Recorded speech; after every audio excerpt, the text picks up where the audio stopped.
Hello नमस्ते, welcome और welcome back to the educational channel of botany Adda में आप सभी का स्वागत है। गाइस, आज मैं आपको कोशिका भित्ति यानी सेल वॉल के बारे में बताऊंगी। सेल वॉल के अंतर्गत आने वाले सभी टॉपिक को हम एक ही वीडियो के अंतर्गत कवर करेंगे। सबसे पहले मैं आपको कोशिका भित्ति के बारे में डेफिनेशन बताऊंगी, क्या होती है कोशिका भित्ति, सेल वॉल। इसके बाद हम कोशिका भित्ति की उत्पत्ति देखेंगे, ऑरिजिन ऑफ सेल वॉल, ठीक है।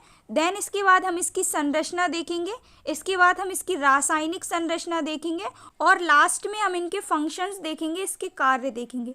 तो वीडियो के एंड तक बने रहिएगा, सारे ही टॉपिक हम एक एक करके क्लियर करेंगे। बिल्कुल इजी लैंग्वेज में मैं आपको बताऊंगी, एक एक पॉइंट हम जो है वो कवर करेंगे। तो चलिए स्टार्ट करते हैं आज का अपना टॉपिक, कोशिका भित्ति यानी सेल वॉल। पहले मैं आपको बता देती हूँ कोशिका भित्ति क्या होती है। सो गाइज, आपकी जो कोशिका होती है उसके ऊपर एक पतली सी अर्धपारगम्य झिल्ली होती है जिसे प्लाज्मा मेम्ब्रेन कहते हैं, जैसा कि मैंने आपको इससे पहले वाली वीडियो में बताया। और प्लाज्मा मेम्ब्रेन के चारों ओर एक और झिल्ली पाई जाती है, उसे बोलते हैं कोशिका भित्ति। अब इसकी मेन बात ये है गाइस, ये जो आपकी कोशिका भित्ति है ये केवल पादप कोशिकाओं में पाई जाती है, जंतु कोशिकाओं में ये अनुपस्थित होती है या एब्सेंट होती है, ठीक है। तो यही इसकी डेफिनेशन के अंतर्गत दिया गया है। पादप कोशिका में प्लाज्मा मेम्ब्रेन के चारों ओर अपेक्षाकृत मजबूत सुरक्षात्मक आवरण पाया जाता है जिसे सेल वॉल कहते हैं, ठीक है। कोशिका भित्ति जो होती है ये भी आपकी सेल को प्रोटेक्ट करने का कार्य करती है और जो आपकी प्लाज्मा मेम्ब्रेन होती है ये भी आपकी जो कोशिका होती है उसे प्रोटेक्ट करने का कार्य करती है, ठीक है। इसके बाद दिया गया है शिशु कोशिकाओं में यह पतली एवं लचीली होती है। कोशिका भित्ति कोशिका का निर्जीव यानी नॉन लिविंग भाग होता है जिसका निर्माण जीव द्रव्य के द्वारा होता है।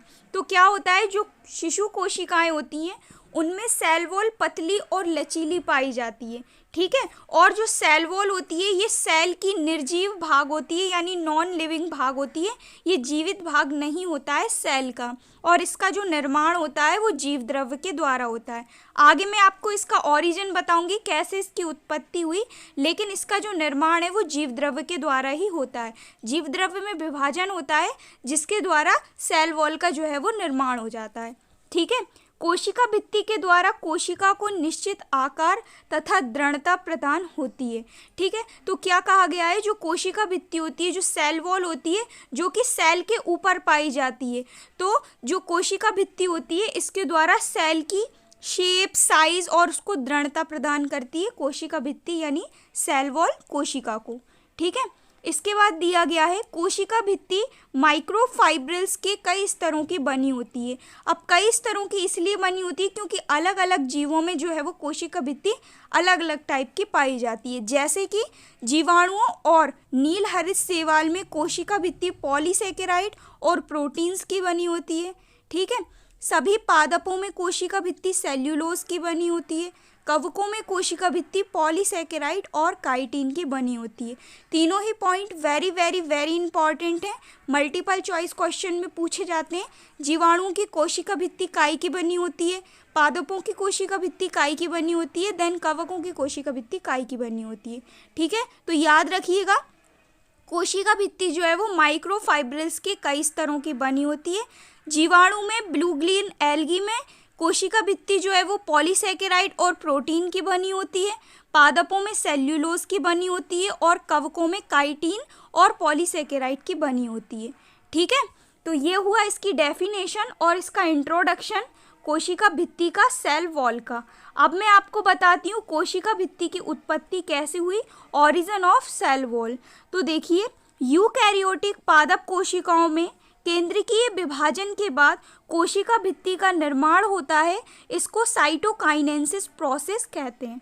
क्या होता है, जो भी यूकैरियोटिक कोशिकाएं होती हैं उनमें सबसे पहले केंद्रकीय विभाजन होता है, केंद्रक का विभाजन होता है, ठीक है। और इसके विभाजन के फलस्वरूप जो केंद्रक है वो 2 पार्ट में डिवाइड हो जाता है और देन इसके बाद कोशिका भित्ति के निर्माण की प्रोसेस प्रारंभ हो जाती है और इस प्रोसेस को कहते हैं साइटोकाइनेसिस।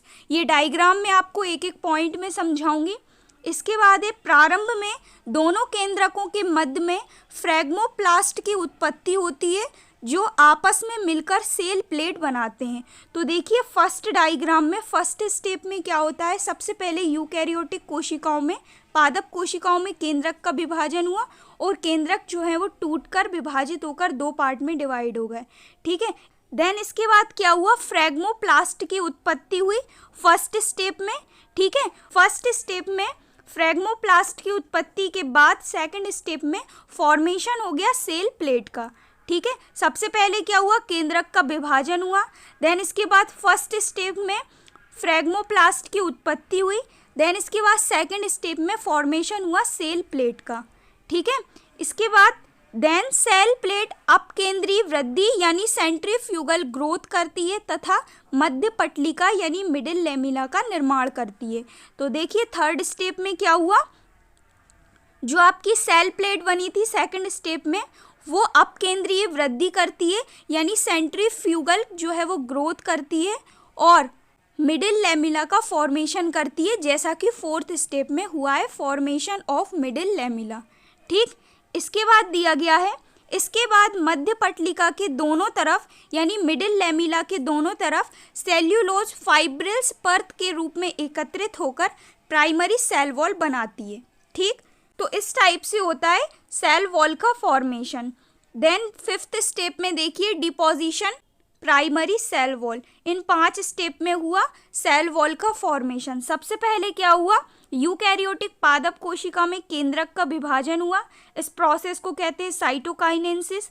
इसके बाद क्या हुआ, फ्रैग्मोप्लास्ट की उत्पत्ति हुई केंद्रक के विभाजन के फलस्वरूप। देन जब फ्रैग्मोप्लास्ट की उत्पत्ति हुई तो सेल प्लेट का फॉर्मेशन हुआ, फिर सेल प्लेट ने जो है वो सेंट्रीफ्यूगल ग्रोथ की, ग्रोथ करने के बाद मिडिल लेमिना का फॉर्मेशन हो गया, मध्य पटलिका का फॉर्मेशन हो गया, देन मध्य पटलिका के फॉर्मेशन के बाद प्राइमरी सेल वॉल का निर्माण हो गया। ठीक है, इसके बाद दिया गया है देन इसके ऊपर लिग्निन इत्यादि पदार्थ जो है वो जम जाते हैं और सेल वॉल का या कोशिका भित्ति का निर्माण कर देते हैं। जब आपकी प्राइमरी सेल वॉल बन जाती है तो इसके ऊपर और भी पदार्थ जमने लगते हैं जो कि secondary cell wall, tertiary cell wall, इस टाइप से सेल वॉल का निर्माण करते जाते हैं। इसकी संरचना में मैं आपको बताऊंगी प्राइमरी, सेकेंडरी, टर्सरी ये सारी सेल वॉल क्या होती हैं। तो इस टाइप से होता है आपकी सेल वॉल का फॉर्मेशन, कोशिका भित्ति का फॉर्मेशन। ठीक, तो ये हुई कोशिका भित्ति की उत्पत्ति, ओरिजिन ऑफ सेल वॉल। अब हम देखते हैं कोशिका भित्ति का स्ट्रक्चर यानी संरचना। सो देखिए इसका स्ट्रक्चर कुछ इस टाइप से होता है। इसकी जो संरचना होती है उसमें 4 स्तर पाए जाते हैं मेनली। आइए अब हम इसके थ्योरिकल पार्ट में चलते हैं। सेल वॉल की संरचना को सूक्ष्मदर्शी के द्वारा अध्ययन करने पर ज्ञात होता है कि इसमें निम्नलिखित स्तर पाए जाते हैं। सबसे पहला मिडिल लेमिना, दूसरा प्राइमरी सेल वॉल, तीसरा सेकेंडरी सेल वॉल, देन इसके बाद फोर्थ जो स्तर होता है उसे कहते हैं टर्सरी सेल वॉल। ठीक, तो ये 4 स्तर पाए जाते हैं मेनली जो आपकी कोशिका भित्ति है सेल वॉल है उसमें। ठीक है, जैसा कि आपको डायग्राम में दिख रहा है सबसे ऊपर की ओर है सेकेंडरी सेल वॉल, मिडिल में जो आपका स्तर दिख रहा है उसे बोलते हैं मिडिल लेमिना, 3 जो आपकी लेयर दिख रही है उसे बोलते हैं प्राइमरी वॉल, ल्यूमेन जो कि पदार्थ होता है। ठीक है, इनर लेयर सबसे अंदर वाली, आउटर सबसे बाहर वाली, बीच वाली जो है उसे बोलते हैं मिडिल लेयर। ठीक है, अब देखते हैं हम इसके थ्योरिकल पार्ट। तो दिया गया है सबसे पहली है मिडिल लेमिना, इसे बोलते हैं मध्य पटलिका। सो ध्यान से सुनिएगा, 2 कोशिकाओं के मध्य में पाई जाने वाली यह भित्ति होती है, इसे मध्य पटलिका कहते हैं। ये 2 कोशिकाओं को जोड़ने के लिए एक सीमेंट की भांति कार्य करती है। तो जैसा कि इसके नाम से स्पष्ट होता है मिडिल लेमिना यानी ये मध्य में पाई जाती है और 2 जो कोशिकाएं होती हैं उसके बीच ये सीमेंट का कार्य करती है। कहा जाए तो 2 कोशिकाओं को जोड़ने का ये कार्य करती है। ठीक, इसके बाद दिया गया है मिडिल लेमिना यानी मध्य पटलिका रासायनिक संरचना की दृष्टि से कैल्शियम मैग्नीशियम पैक्टेट की बनी होती है एवं इसमें कुछ मात्रा में प्रोटीन भी पाया जाता है। अब हम इसकी रासायनिक संरचना की बात करें तो आपकी जो मध्य पटलिका होती है वो कैल्शियम मैग्नीशियम पैक्टेट की बनी होती है, साथ ही साथ इसमें कुछ मात्रा में प्रोटीन भी पाए जाते हैं। ठीक है, तो ये हुई आपकी फर्स्ट स्तर जो कि है मिडिल लेमिना यानी मध्य पटलिका। इसके बाद सेकंड है प्राइमरी सेल वॉल यानी प्राथमिक सेल वॉल। ये सभी सेल वॉल के ही पार्ट होते हैं guys, middle lamella, primary cell wall, secondary cell wall और टर्सरी सेल वॉल। ठीक है, तो जो प्राइमरी सेल वॉल है इसके अंतर्गत दिया गया है मध्य पटलिका के ठीक नीचे यानी मिडिल लैमेला के ठीक नीचे प्राइमरी सेल वॉल पाई जाती है, प्राथमिक कोशिका भित्ति पाई जाती है। रासायनिक संरचना की दृष्टि से यदि देखा जाए तो यह भी पैक्टिड और हेमीसेल्यूलोज तथा पॉलीसेकेराइड की बनी होती है। अब हम इसकी रासायनिक संरचना की बात करें तो यह भी पैक्टिड, हेमीसेल्यूलोज और पॉलीसेकेराइड की बनी होती है। कौन? प्राथमिक कोशिका भित्ति। ठीक, ये जो होती है ये आपकी हाइड्रेटेड होती है और लचीली होती है, पतली होती है। ठीक है, तो ये दिया गया है आपकी प्राथमिक कोशिका भित्ति के अंतर्गत। देन इसके बाद आता है सेकेंडरी सेल वॉल। ध्यान से सुनिएगा, ये इंपॉर्टेंट है आपकी सेकेंडरी सेल वॉल। तो इसके अंतर्गत दिया गया है जब कोशिका वृद्धि तथा विभाजन की क्रिया रुक जाती है तब प्राथमिक सेल वॉल के ऊपर कोशिका द्रव्य द्वारा स्त्रावित विभिन्न पदार्थ जमा होकर एक भित्ति का निर्माण करते हैं जिसे द्वितीय कोशिका भित्ति कहते हैं। तो क्या होता है, सबसे पहले आता है आपका मिडिल लैमेला जो कि दो कोशिकाओं को जोड़ने का कार्य करता है। ठीक है, उसके नीचे पाई जाती है आपकी प्राथमिक सेल वॉल। देन जो आपकी प्राथमिक सेल वॉल होती है उसमें कोशिका वृद्धि और विभाजन की क्रिया जब रुक जाती है तो आपकी जो प्राथमिक कोशिका भित्ति होती है इसके ऊपर कुछ जो पदार्थ हैं वो स्त्रावित होकर जम जाते हैं और आपका फॉर्मेशन हो जाता है द्वितीय कोशिका भित्ति का। ठीक है, तो इस टाइप से फॉर्मेशन होता है सेकेंडरी सेल वॉल का। यह मुख्यतः सेल्यूलोज और हेमीसेल्यूलोज की बनी होती है। ये याद रखिएगा सभी पॉइंट आपके कि कौन सी कोशिका भित्ति काय की बनी होती है। तो आपकी जो सेकेंडरी सेल वॉल है ये सेल्यूलोज और हेमीसेल्यूलोज की बनी होती है। इसके बाद दिया गया है कुछ द्वितीय कोशिकाओं में लिग्निन एवं सुबेरिन का जमाव हो जाता है जिसे फलस्वरूप कोर्क का निर्माण हो जाता है जो कि सेल वॉल को सहारा प्रदान करता है। तो क्या होता है, कुछ जो आपकी सेकेंडरी सेल्स होती हैं उनमें लिग्निन और सुबेरिन ये पदार्थ होते हैं, इनका जमाव हो जाता है। इनके जमाव हो जाने से, इनके जम जाने से कॉर्क का निर्माण हो जाता है और ये जो आपका कॉर्क है ये कोशिका भित्ति को, सेल वॉल को प्रोटेक्ट करता है, उसको सहारा प्रदान करता है। ठीक है, देन इसके बाद दिया गया है कभी कभी सेकेंडरी सेल वॉल के निर्माण के समय कुछ खाली स्थान रह जाते हैं जिसे पिट्स कहते हैं। क्या होता है, कभी कभी जब आपकी सेकेंडरी सेल वॉल का फॉर्मेशन होता है तो कुछ डॉट डॉट के रूप में स्थान रह जाते हैं, इन्हें पिट्स कहते हैं। ठीक, मैं आपको डायग्राम में बताऊंगी। डॉट डॉट के रूप में स्थान रह जाते हैं जिनमें काफ़ी सारे पदार्थ भी पाए जाते हैं ल्यूमेन जैसे, और उन स्थानों को कहते हैं पिट्स। तो जो पिट्स होते हैं उनको प्लाज्मोडेस्माटा भी कहते हैं। इसके बारे में मैंने आपको पिछली वीडियो में बताया हुआ है प्लाज्मोडेस्माटा के बारे में। और इन पिट्स से होकर एक कोशिका का जीव द्रव्य दूसरी कोशिका के जीव द्रव्य से जुड़ता है। ठीक है, तो पिट्स जो होते हैं डॉट डॉट के रूप में खाली स्थान पाए जाते हैं, उन्हें पिट्स कहते हैं और प्लाज्मोडेस्माटा भी कहते हैं। और इन पिट्स का कार्य क्या होता है, एक कोशिका के जीव द्रव्य को दूसरे कोशिका के जीव द्रव्य से जोड़ना। ठीक है, तो ये हुई आपकी सेकेंडरी सेल वॉल या द्वितीय कोशिका भित्ति। इसके बाद अब हम देखते हैं फोर्थ जो कि है आपकी टर्सरी सेल वॉल यानी तृतीय कोशिका भित्ति। तो जो जिम्नोस्पर्म्स प्लांट होते हैं, जिम्नोस्पर्म्स पौधे होते हैं, उनकी जाइलम वाहिकाओं की द्वितीयक सेल वॉल के बाहर की ओर लिग्निन और सुबेरिन नामक जो पदार्थ होते हैं इनके जमाव हो जाने से या इनके जमाव होने के फलस्वरूप तृतीय कोशिका भित्ति का फॉर्मेशन हो जाता है। बेसिकली देखा गया है जो आपके जिम्नोस्पर्म्स पौधे होते हैं उनकी जाइलम वाहिकाओं की द्वितीय सेल वॉल के बाहर लिग्निन और सुबेरिन जो पदार्थ होते हैं वो जम जाते हैं। ठीक है, और उनके जमने के फलस्वरूप साइंटिस्ट ने कहा कि इस टाइप से तृतीयक सेल वॉल का फॉर्मेशन जो है वो हो जाता है। ठीक, तो इस टाइप से होता है आपकी सेल वॉल का फॉर्मेशन, सेल वॉल का निर्माण। और ये है आपकी संरचना जिसके अंतर्गत आता है middle lamella, primary cell wall, secondary cell wall और टर्सरी सेल वॉल। आइए मैं आपको डायग्राम में दिखाती हूँ।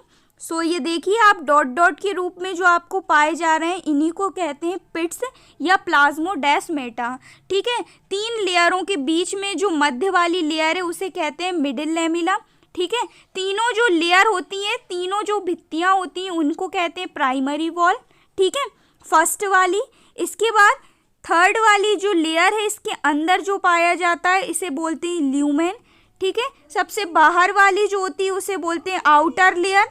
तो इस टाइप से होती है गाइस आपकी एक प्रारूपिक जो कोशिका भित्ति है उसकी संरचना, ठीक है। अब मैं आपको इसकी रासायनिक संरचना बता देती हूँ। ये तो इसकी स्ट्रक्चर था, इसकी संरचना थी कोशिका भित्ति की। अब मैं आपको इसकी रासायनिक संरचना बता देती हूँ। ये भी इम्पॉर्टेंट है, इनफैक्ट ये पूरा का पूरा टॉपिक आपका मोस्ट इम्पॉर्टेंट है।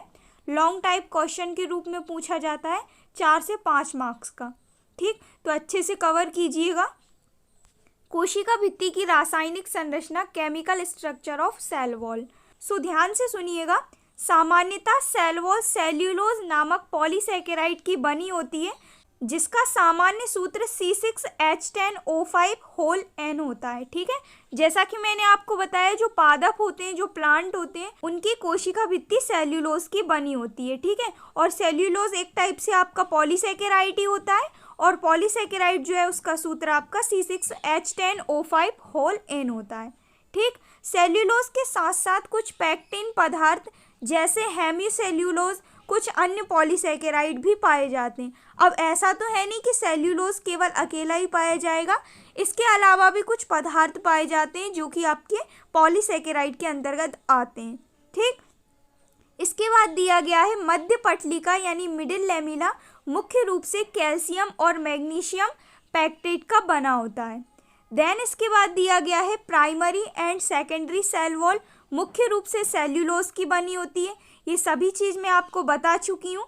देन इसके बाद दिया गया है सेल वॉल को अगर इलेक्ट्रॉनिक सूक्ष्मदर्शी से देखा जाए तो ये अनेक सूक्ष्म तंतुओं की यानी छोटे छोटे जो तंतु होते हैं उसकी बनी होती है एवं ये तंतु पॉलीसेकेराइड, पैक्टिन एवं हेमीसेल्यूलोज के बने मैट्रिक्स में पड़े होते हैं। तो मैट्रिक्स क्या होता है? एक स्थान विशेष होता है जिसमें काफ़ी सारे जो पॉलीसेकेराइड हैं, जो हेमीसेल्यूलोज हैं, जो पैक्टिन है वो पाए जाते हैं या फिर कहा जाए तो पड़े रहते हैं मैट्रिक्स नामक विशेष स्थान में, ठीक है।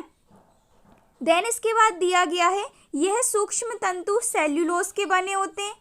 तो जैसा कि मैंने आपको बताया हम सेल वॉल को यदि इलेक्ट्रॉनिक सूक्ष्मदर्शी की सहायता से देखेंगे तो हमें ऐसा लगेगा कि ये छोटे छोटे तंतुओं की बनी होती है। अब बात आए कि तंतु काय के बने होते हैं, तो ये जो आपके सूक्ष्म तंतु होते हैं वो सेल्यूलोज के बने होते हैं, ठीक है। मैट्रिक्स में लिग्निन, गम, क्यूटिन, सुवेरिन इस टाइप के सभी जो छोटे छोटे पदार्थ होते हैं वो पाए जाते हैं जिन्हें खनिज पदार्थ भी कहते हैं। कुछ खनिज पदार्थ जैसे कैल्शियम ऑक्जेलेट, कैल्शियम कार्बोनेट ये सभी भी पाए जाते हैं मैट्रिक्स में, ठीक है। और जैसे कि मैंने आपको बताया मैट्रिक्स एक स्थान विशेष होता है जिसमें ये सारे पदार्थ, सारे खनिज पदार्थ पाए जाते हैं, ठीक। तो ये हुई इसकी रासायनिक संरचना सेल वॉल की। ये भी इम्पॉर्टेंट है, काफ़ी बार रिपीट हुई है इसीलिए मैंने आपको बता दिया है, ठीक। अब हम देखते हैं इसके फंक्शंस, इसके कार्य मोस्ट इम्पॉर्टेंट है। सेल वॉल के कार्य निम्नलिखित हैं। सबसे पहला है कोशिका भित्ति कोशिका को निश्चित आकार एवं दृढ़ता प्रदान करती है। तो जैसा कि मैंने आपको बताया कोशिका के ऊपर पाई जाती है, ये कोशिका को प्रोटेक्ट करती है, शेप, साइज ये सभी प्रदान करती है कोशिका को, ठीक है। इसके बाद दिया गया है सेल वॉल का प्रमुख कार्य पादप कोशिकाओं को मजबूती तथा उनको यांत्रिक सहारा प्रदान करना होता है। कोशिका को ये प्रोटेक्ट करने का कार्य करती है, ठीक है। इसके बाद दिया गया है जंतुओं के कंकाल की भांति पौधों में कोशिका भित्ति भी कंकाल बनाती है अथवा यह बाह्य कंकाल यानी एक्सोस्केलेटन की भूमिका अदा करती है यानी भूमिका निभाती है, ठीक है। जैसे कि जंतुओं में कंकाल पाया जाता है उसी टाइप से कोशिका भित्ति जो होती है वो पादपों का कंकाल कहलाती है, ठीक है, एक्सोस्केलेटन।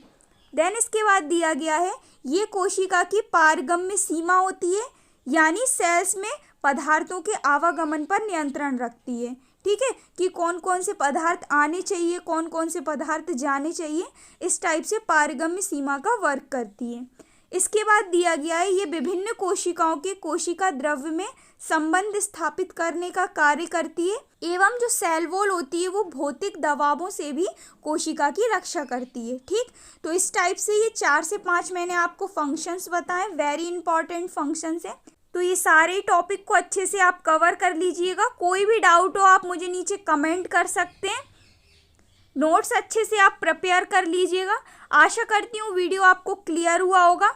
मिलते हैं नेक्स्ट वीडियो में न्यू टॉपिक के साथ। इसके जो भी नोट्स होंगे वो मैं प्रिपेयर कर रही हूँ, देन अच्छे से जब प्रिपेयर हो जाएंगे तो मैं आपको टेलीग्राम पर अपलोड कर दूँगी।